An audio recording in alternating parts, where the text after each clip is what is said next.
Welcome to another episode of 15-Minute Fridays. My name is Jeff Atkinson. I serve as the Director of Agronomy for Harrell's, and today we're talking about seed. As you look across the United States, many locations across the United States have had a very stressful growing season. Lots of hot, wet conditions, lots of dry and hot conditions. Common denominator between all of these, stressed, struggling turf.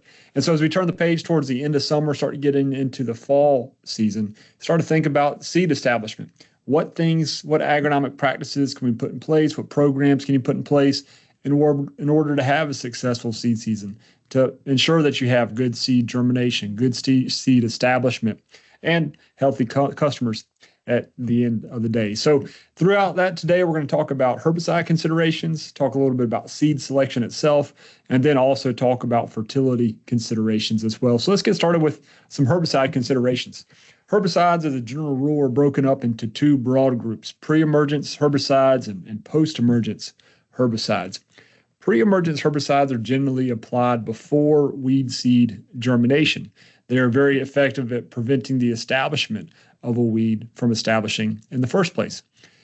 That said, they're also very effective at preventing the establishment of desirable turf if they're applied too close to seed time. For example, we'll look at two different labels here. This is a barricade label. Prodiamine is the active ingredient. We're also going to look at dimension label, which is dithiopyr. But a barricade, the label does a great job of listing of the application rate here in the first column of this table. So you go all the way from 16 fluid ounces to the acre to 48 fluid ounces to the acre, and how long you need to wait before you sow seed or before you plant seed after application of any given rate. So let's take, for example, let's look here at 24 fluid ounces to the acre. That's about 0.67 pounds of AI to the acre of prodiamine. 24 fluid ounces in the northern United States, you have to wait 6 months per the label, 5 months in the transition zone, and 5 months in the southern United States. Get into some higher application rates. Up here, let's say, for example, 36 fluid ounces to the acre. The northern areas and the transition zones in the United States, there is not a recommended reseeding interval, but in the southern United States, you have to wait all the way up to 9 months after application. So this is a very important nuance to pay attention to. If you apply a pre-emergent herbicide somewhere in the middle of the season, let's say July or maybe even August, to try to prolong your pre-emergence weed control, that may interfere with weed seed germination if it's too close to your seeding date. Let's look at another label here. This is the Dimension 2EW label. So dithiopyr is the active ingredient here. Rather than a table, this label just states that reseeding, overseeding, or sprigging of treated areas within 3 months after a single application of this product, or within 4 months after a sequential application program totaling more than 2 pints per acre, may inhibit the establishment of desirable turf grasses. So regardless of which product you use, whether it's barricade, whether it's dimension, maybe it's pendulum, maybe it was Ronstar or Stay-Guard in some other scenarios, all of these labels, if you read the label in detail, will have instructions on them to say this is how long you must wait to plant seed after application of this product. So it's a very key piece of information to understand before starting a seeding program. Now, there's also considerations with post-emergence herbicides as well. Here's a pretty basic three-way herbicide, 2,4-D, MCPP, dicamba. There's several different brand names out there with a very similar mix of active ingredients. But you think about this, it says, hey, this is a post-emergence broadleaf herbicide, right? This has nothing to do with grasses. Well, unfortunately, these active ingredients can have a negative effect on seedling establishment when applied near or around seeding. So looking at the label here for triplet, again, this is just a basic three-way combination of 2,4-D, MCPP, and dicamba. When you look here, the label says to avoid applying during excessively dry or hot periods unless irrigation is used. Turf should be mowed 1 or 2 days before application. And then it goes on to say reseed no sooner than 3 to 4 weeks after application of this product. Now, while this is not a pre-emergent herbicide per se, like barricade or dimension, it can have a negative effect on seedling establishment of desirable turf grasses if applied too close to a seeding date. So reseed no sooner than 3 to 4 weeks after application of this product. Now, there are differences amongst these types of products. Look at another example. We look at the speed zone label here. This is one of the more popular herbicides that's applied in lawn care. Reseeding interval in the label. Treated areas may be reseeded 1 week after application. So this could be a good option if you find yourself in a position where you said, hey, I need to clean up these broadleafs before I drop seed, but you don't have much time to do it. So this is very favorable language on the speed zone label, that treated areas may be reseeded 1 week after application. Now, there's other herbicides that can be applied up to the day of seeding. Looking at the Harrell's Protect Max Quinclorac label, this is a herbicide that's typically used for grassy weed control, in particular used heavily for crabgrass control or post-emergence crabgrass control. When you look at the table on page 10 of the quinclorac label, we're looking at just here at tall fescue. This says that quinclorac can be applied before seeding, at seeding, 7 days after emergence, 14 days after emergence, or 28 days after emergence. So it's a very safe herbicide to use around seed application. Looking at kind of another herbicide that's very interesting in a lot of ways is tenacity, or mesotrione is the active ingredient. Mesotrione has both pre-emergence and post-emergence herbicide activity, and this is a pre-emergence herbicide that can be used around seeding time. They can be used to help prevent the establishment of other weeds while allowing for the establishment of most desirable turf grasses. And I say most because there are some turf grasses that tenacity is not safe to use around their seeding. So refer to the label, make sure that you're familiar with the label so that you know the nuances of the particular products that you're using. But the tenacity label, as far as use around seed establishment, apply tenacity at 5 to 8 fluid ounces per acre in at least 30 gallons of water per acre prior to seeding or post-seeding of tolerant turfgrass species listed on this label, except for fine fescue. So this is really neat because it's going to allow for your fescue to, or your other desirable turf grasses or tolerant turf grasses to establish while preventing the establishment of undesirable weed species. Now, that's a little bit about herbicides. Let's talk some about actual seed themselves. Seed sometimes is an afterthought. Oftentimes it says, hey, well, what's the cheapest bag of seed that I can get to cover the most area? And while you might have 2 50-pound bags of seed sitting side by side, even though one may be significantly cheaper than other, there's probably going to be significant differences in performance between the 2 bags of seed. I'm going to look at 2 different examples here. I'm going to call this as a less than ideal tag on your left. And this is what I would consider a high quality tag or seed tag on your right. And by law, every bag of seed has what we refer to in the industry as a seed tag. This tells you what varieties of seed are in the bag. Also tells you what the expected germination rate, or how many of that seed, what percentage of that seed will germinate and establish, how much weed seed is in the bag, or how much other crop seed is in the bag. Ideally, you want to have as much desirable turfgrass seed as possible while minimizing your weed and crop seed, while at the same time maximizing how healthy the desirable turf seed is, so that you know that it's going to germinate and establish. So let's look at the seed tag here on the left. First, we have 3 different tall fescue varieties, Gazelle 2, Tar Heel 2, and Dynamic 2, all with a germination rate of 85%, which is pretty good. Nothing really to be concerned about there. But where I start to get a little bit apprehensive about this label is when I look at the other ingredients in the bag. 51.75, so almost 52% inert matter. So 52% does not have any bit of seed whatsoever. It does have this 2 little arrows here, 2 little carrots here, kind of go down to the bottom and says, okay, this contains, of the inert matter, contains 37.5% clay, 12.5% fertilizer. So I guess that's kind of good. And then 1.75% inert matter. So 37.5 plus 1.75, almost 38, almost 40% of what is in this bag has nothing to do with seed. It's just inert matter that's going to provide no benefit to seed establishment. So let's say that this bag on the left is just a little bit more, a little bit less inexpensive than this bag on the right on a bag per bag basis.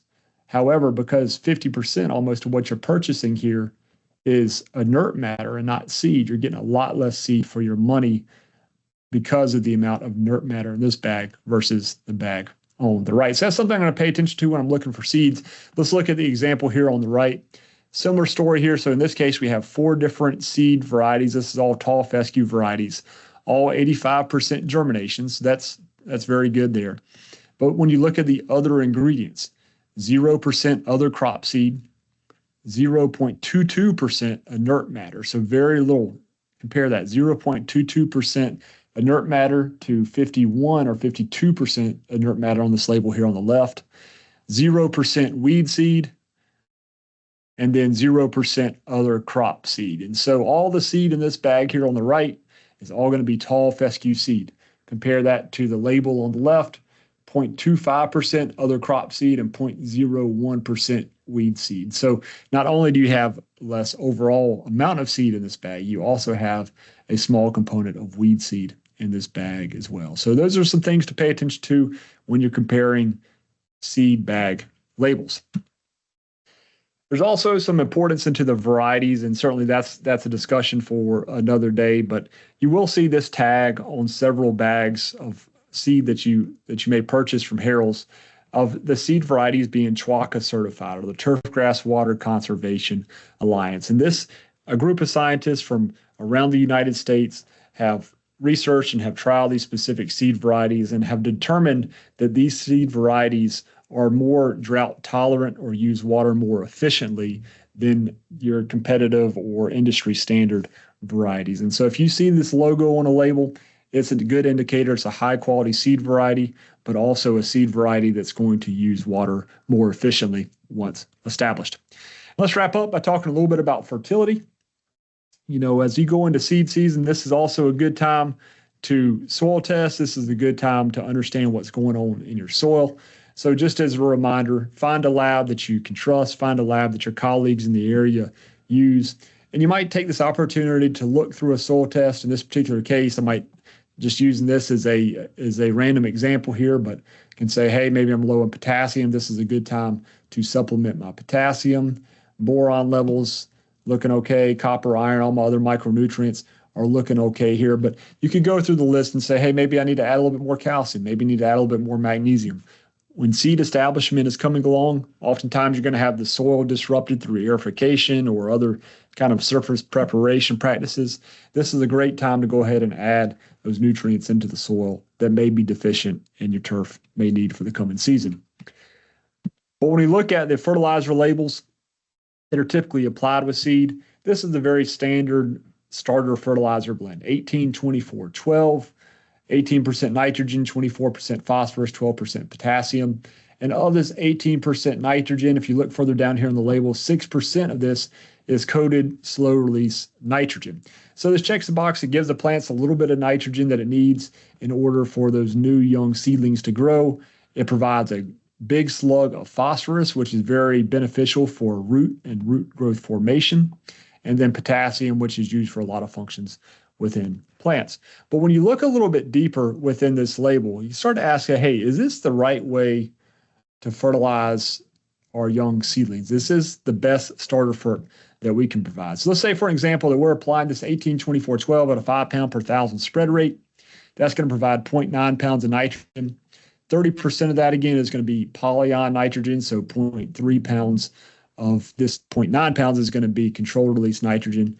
1.2 pounds of phosphorus and 0.6 pounds of potassium.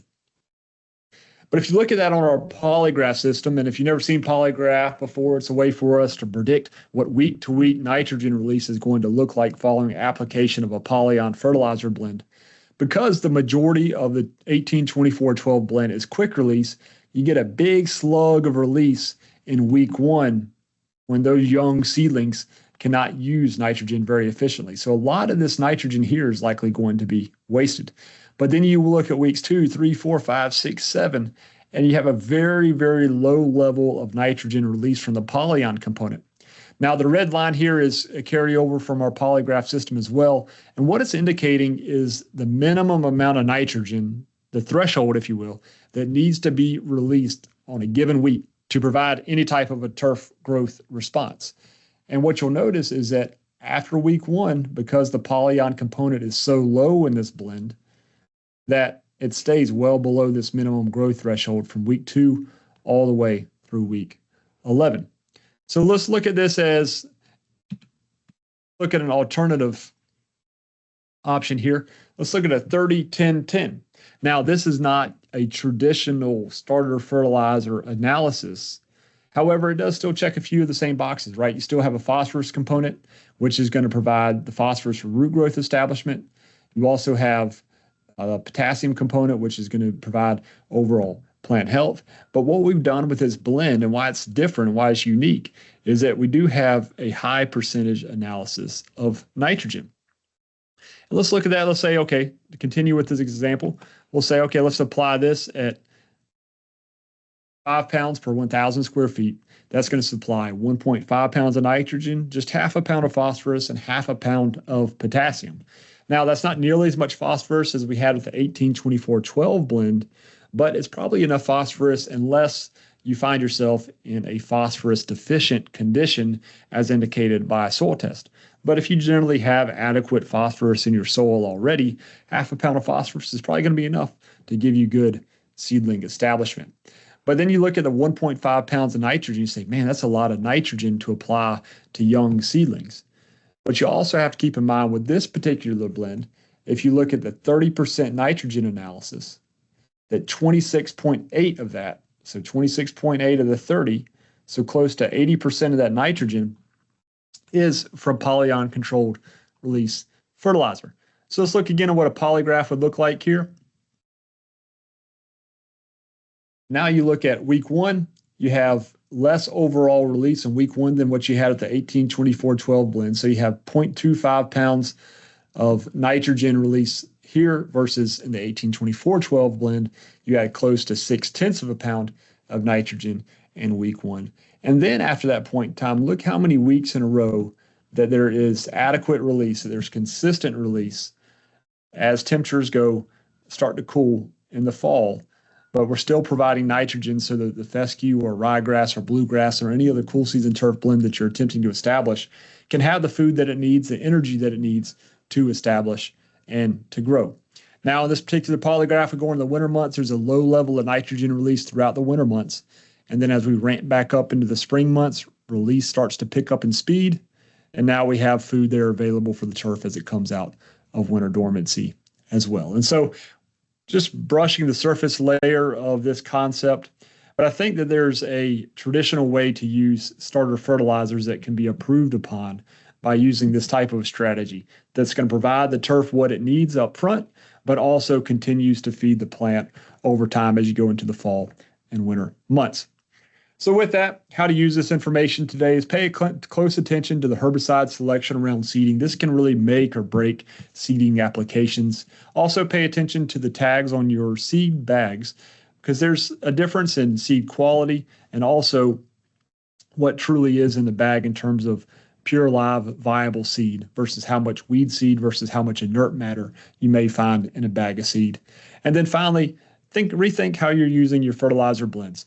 Those traditional 18-24-12 type starter fertilizer blends, likely most times you have to come back and make another fertilizer application later in the season to get full healthy turf going into the winter months or fully established turf. Think about how you can incorporate a controlled release fertilizer to make that kind of a one and done type of a establishment blend where you get your phosphorus, your potassium, and also your nitrogen that's going to feed over a longer period of time. Well, that's it for today. We'll see you on the next 15-Minute Fridays.